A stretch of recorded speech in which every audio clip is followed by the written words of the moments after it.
Welcome or welcome back to Watch Advisor on YouTube. It's Alexander speaking, and I'm happy to be in Geneva today. And with me is Laurent Ferrier, a watchmaker you have to discover. And the video today will be all about Laurent Ferrier and his watches. It is so good to have a person, not only a name on a dial. Laurent, bonjour. Je suis content de vous avoir aujourd'hui dans notre vidéo. Et je suis ravi de découvrir tout ce que vous faites ici à Genève, Plan-les-Ouates. Eh bien, je vous remercie beaucoup, Alexander. Je suis très heureux de vous faire visiter notre atelier. Bienvenue chez nous. Rentrez.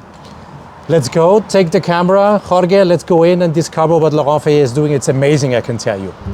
Don't forget to subscribe and to hit the bell to get our latest notifications. So you already met Laurent Ferrier, the entrance of the little workshop they have here in Geneva in Plan-les-Ouates. We are, by the way, very close to a manufacturing site of Rolex, of Patek Philippe, Piaget just around the corner. There's Vacheron Constantin around the corner. There's also Frédéric Constant and Harry Winston. So here in Plan-les-Ouates is, let's say, watchmaking in Geneva, and it's not a coincidence that the small brand Laurent Ferrier settled up here. Before we start, I just want to give you more information about such a micro brand. You don't expect here to see any CNC machinery, of course not. They would maybe be able to use these machines for a couple of weeks, and then these machines would just stand around. The production capacity, or that what they produce per year, is about 500 watches, so it's really small quantities. But what they do once they get all the pieces, they outsource, of course. They are focusing on every possible detail.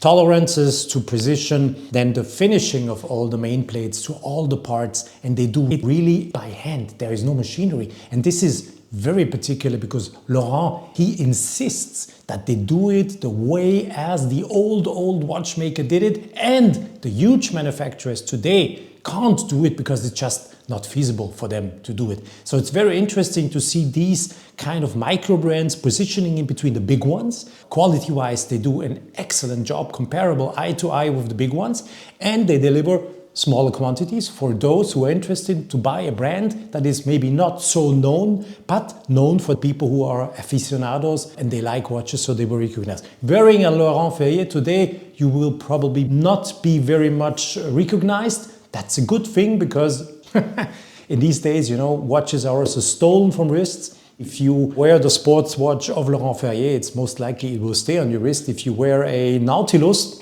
or a Royal Oak, yeah, you know, it's like a magnet for thieves, so not bad. We will show you some interesting stuff. Enjoy the video. Laurent is here. We have to translate what he said. Yeah, he didn't want to speak English in front of the camera, I understand that. So he will speak French to me. I will ask the questions in French, he will answer in French, and we will have someone then who gives the translation for you. Enjoy the video, have fun, use the comment section to share your thoughts with us, what you think about such a brand. I count on you to read lots of comments later on.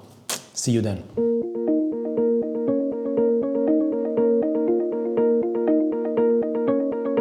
Laurent, il y a beaucoup de marques où il y a un nom sur un cadran, mais il n'y a pas de personne derrière.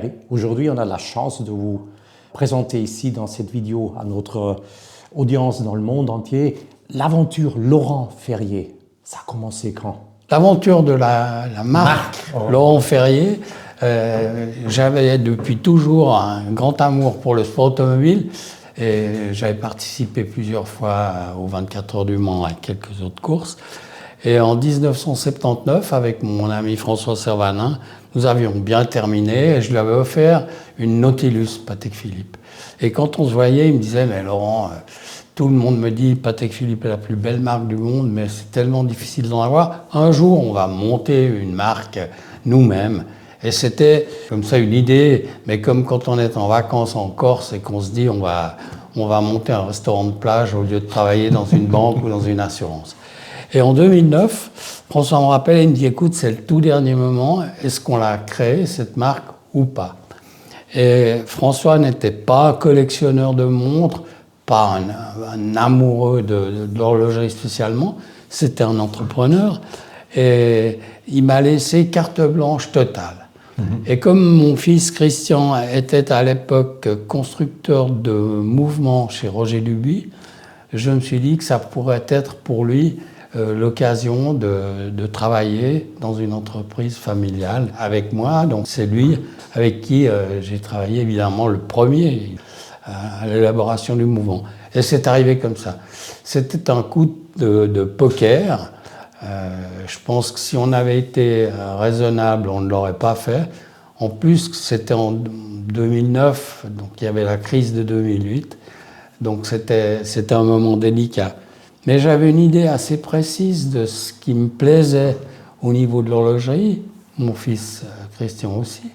Donc on s'est dit on va faire la montre qu'on aurait envie de faire.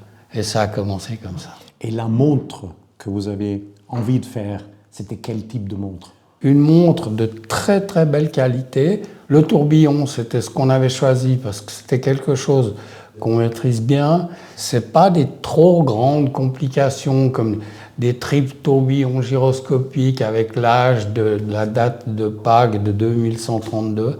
Donc c'est vraiment un mouvement qui peut être utile. Et les tourbillons étaient réalisés pour les concours d'observateurs. Et la boîte devait être classique, elle devait être intemporelle. Et c'est ce qu'on a fait sur la première montre. En termes de qualité, quelqu'un qui avait travaillé avec Patek Philippe, bien sûr, vous avez fait l'école d'horlogerie à Genève, c'est là où on crée vraiment les grands chefs. Alors, je pense que le niveau de qualité était aussi...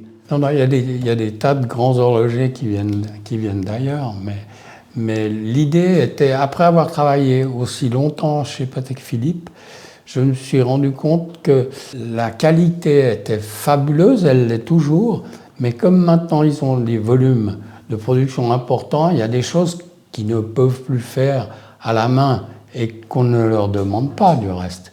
Et on a dit on va faire ce que les grandes marques faisaient au début du siècle, où les pièces étaient finies à la main, les angles étaient rentrants sur les ponts. Pour faire un angle rentrant, vous le verrez tout à l'heure, on ne peut pas le faire à la machine, on est obligé de le faire à la main. Ou si on le fait à la machine, c'est que des machines hyper sophistiquées, et pour pouvoir le faire, il faudra en faire énormément. Et on n'arrivera jamais à la qualité de la finition manuelle. De faire chaque pièce, mais vraiment chaque pièce, jusqu'à ce qu'elle soit parfaite. Et aujourd'hui, la manière comme les montres sont faites chez Laurent Ferrier, c'est qu'un horloger, il fait la montre de A à Z. Alors, on a maintenant des termineurs, des horlogers termineurs qui nous font, vous le verrez aussi tout à l'heure, que certaines terminaisons qui sont extrêmement délicates et que eux ont vraiment la main pour pouvoir le faire extrêmement bien.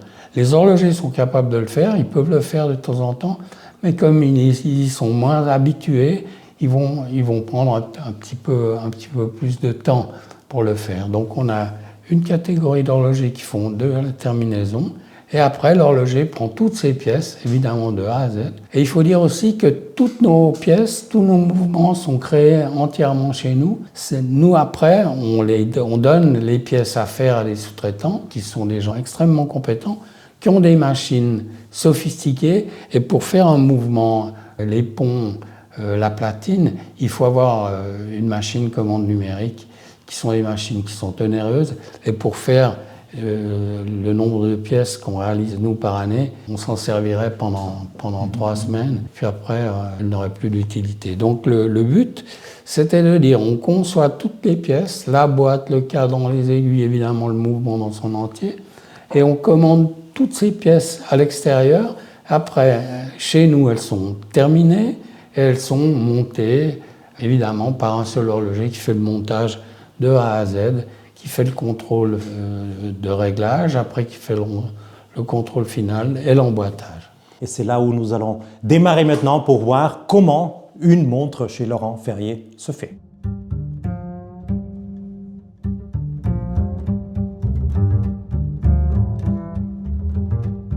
Laurent, on est dans l'atelier de la décoration. Qu'est-ce que, en détail, on fait ici?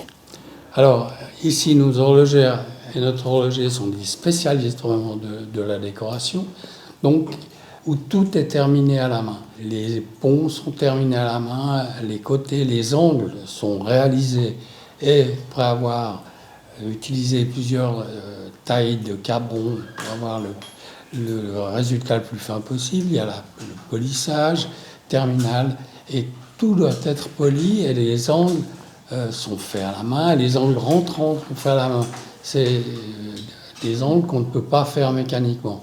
Et c'est ce qui fait le charme maintenant de nos pièces aussi, c'est que les collectionneurs se rendent compte qu'on fait comme ça se faisait dans les grandes maisons au siècle dernier, et tout doit être parfait.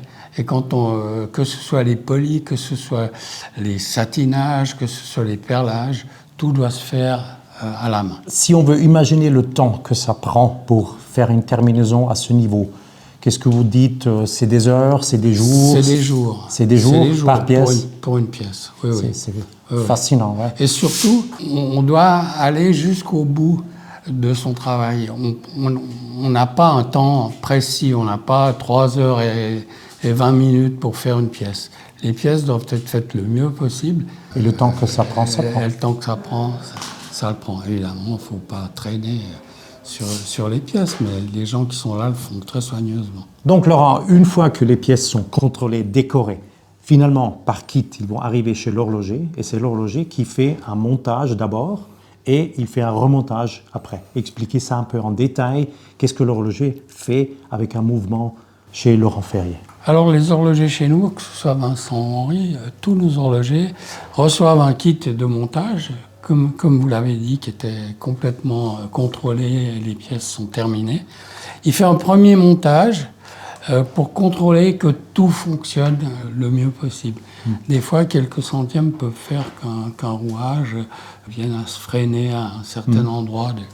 Donc ils font vraiment un pré-montage, après ils redémontent le tout, ils renettoient le tout et ils remontent le tout. Là, Vincent commence d'arriver au bout de son montage.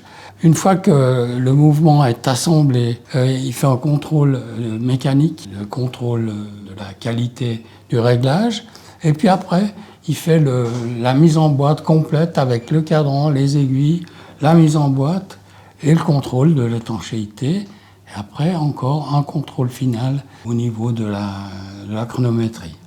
Est-ce qu'on peut dire combien de temps ça prend un horloger à faire tout ça? Est-ce qu'il est limité ou il peut prendre son temps? Non, il prend son temps. Normalement, il faut 2 jours pour faire ça correctement. Si on parle du réglage, à quel niveau Laurent Ferrier règle ses montres? Alors, la règle, c'est d'être dans le COSC. Hein, -4 plus 6. Voilà, -4 plus 6. Normalement, on est plus performant que ça sur beaucoup de pièces, mais comme c'est difficile d'être toujours plus serré, la base, c'est le COSC. Ok, merci.